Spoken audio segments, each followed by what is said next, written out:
Vous allez plonger au cœur d'une nouvelle histoire inspirante. Bienvenue dans 10 minutes, le podcast des Français dans le monde. Je suis Gauthier Seyss et j'ai le plaisir de passer 10 minutes dans l'école de Géraldine avec Géraldine Bilaudel, direction Bruxelles. 10 minutes, le podcast des Français dans le monde. françaisdanslemonde.fr. J'adore Bruxelles, j'adore cette ville.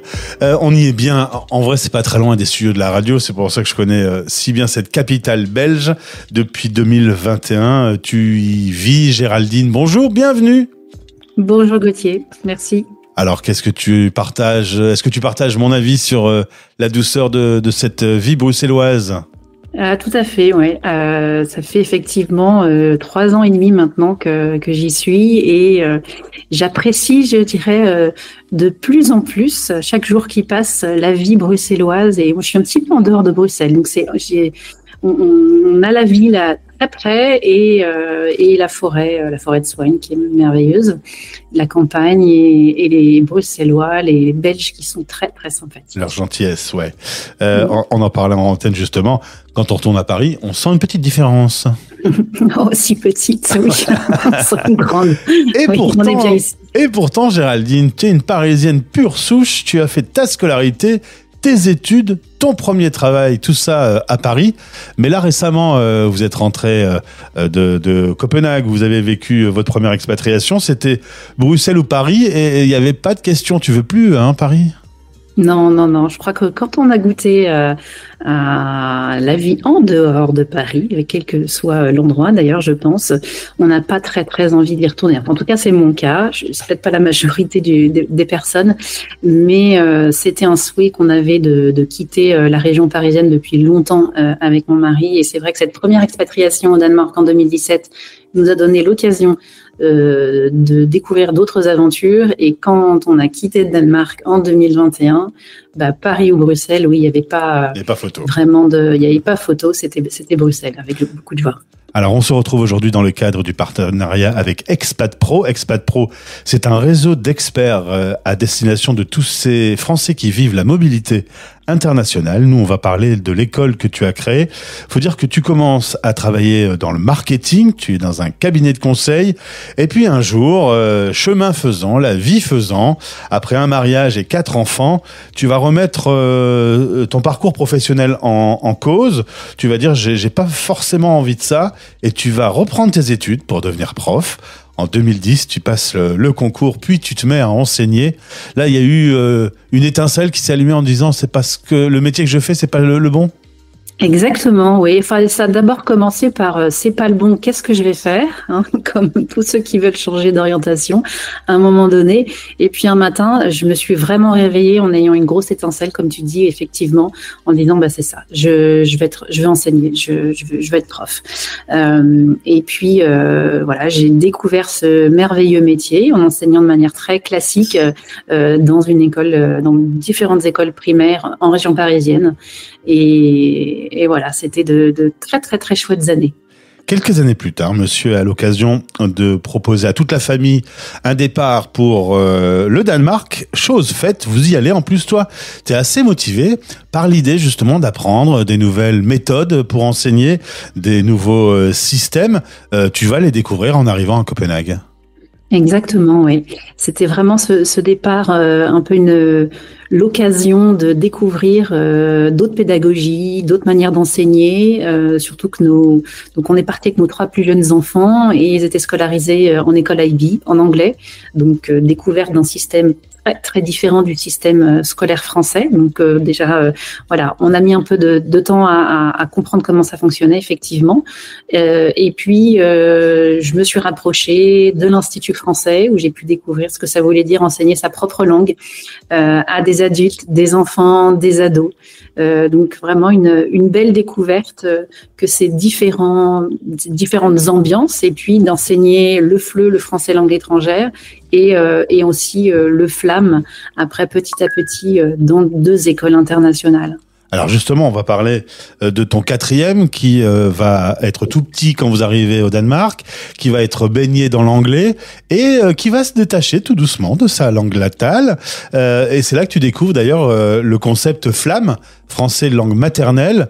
ça aussi une autre méthode pour garder et entretenir le français à la maison. Exactement, ouais. C'est vrai que c'est avec mon plus jeune fils qui, quand on arrive au Danemark à 5 ans, donc il n'a pas, vu son âge, appris à lire et écrire en français comme ses frères et sœurs avant de quitter la France. Et donc, il va mélanger admirablement le français et l'anglais à l'oral dans un premier temps. Et donc, de voir ce mélange-là, c'est chouette parce que ça veut dire qu'il intègre l'anglais comme sa langue de scolarisation. C'était important qu'il le fasse. Donc ça, c'est une très bonne chose. Mais va naître, moi, mon besoin très très fort, viscéral, de lui transmettre ma langue maternelle, qui est aussi la sienne, le français.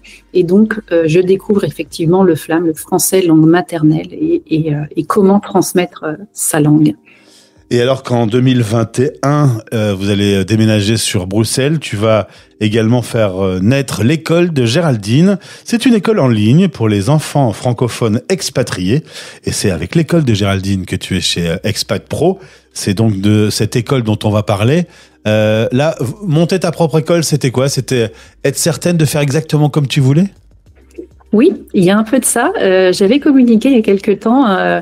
J'avais titré j'ai quitté l'école, et en fait j'ai quitté l'école classique pour embrasser vraiment l'école comme je l'entends, comme j'ai envie d'enseigner, c'est-à-dire en prenant en compte le rythme des enfants, parce que j'ai vécu cette première expatriation au Danemark, et j'ai bien vu que quand on a des enfants scolarisés dans une autre langue, si on doit rajouter en plus des cours de français, voilà, il faut le faire en bonne intelligence et en prenant en compte le parcours de l'enfant aussi, qui peut avoir des parcours très différents dans ces écoles-là. Ce sont des enfants qui peuvent avoir fait une partie de leur primaire en français ou pas, et donc les besoins et les attentes sont différentes. Les besoins des enfants sont différents et les attentes des parents sont aussi bien différentes aussi. C'est pour ça que tu proposes des programmes personnalisés pour chaque enfant avec des parcours adaptés. Exactement, ouais.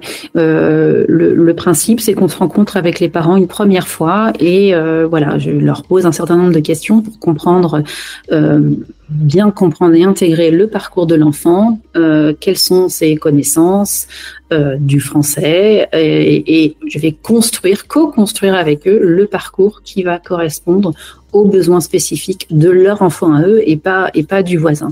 Voilà. Ça, c'est très important pour moi de vraiment que ce soit au plus près des besoins, et on réajuste à chaque fois.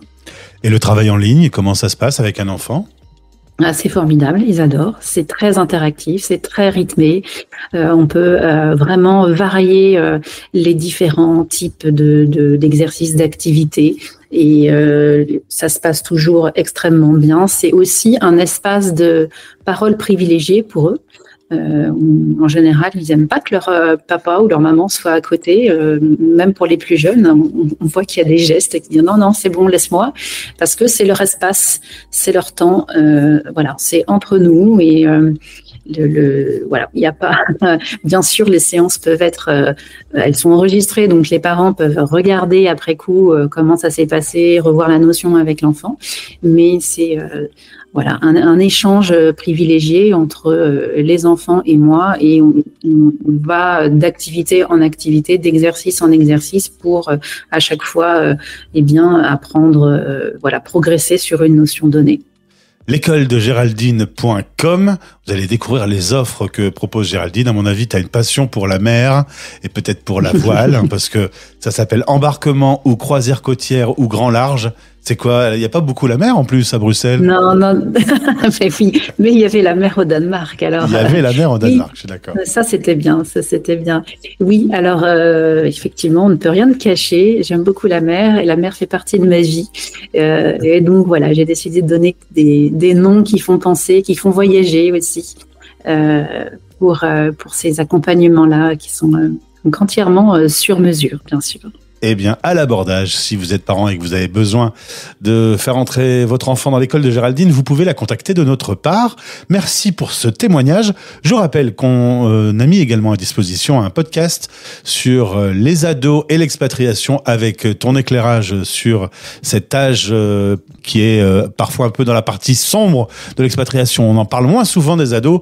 La radio des Français dans le monde a décidé de les mettre en avant et de voir ce sujet à 360 degrés. Et tu en fais partie. Je voulais te remercier pour ça. Merci Gauthier. Eh ben, belle journée à Bruxelles. Tu vas aller manger chez Super Frites. Oui. Non, mais c'est vrai qu'elles sont bonnes, ces frites chez Super Frites. Ah, mais oui, c'est... Et alors, je sais pas comment c'est possible. C'est à côté de la Grand Place de Bruxelles. À côté de cette Grand Place, il y a un petit corner de rien du tout. Toute l'année, qu'il neige, qu'il vente, qu'il pleuve ou qu'il fasse canicule, ce qui arrive aussi, il y a tout le temps du monde, c'est dingue. Ah, mais tout le temps. Ce sont des frites, c'est normal. C'est la tradition. À bientôt, au plaisir. À très bientôt. Français dans le monde. Vous écoutez La Voix des expats.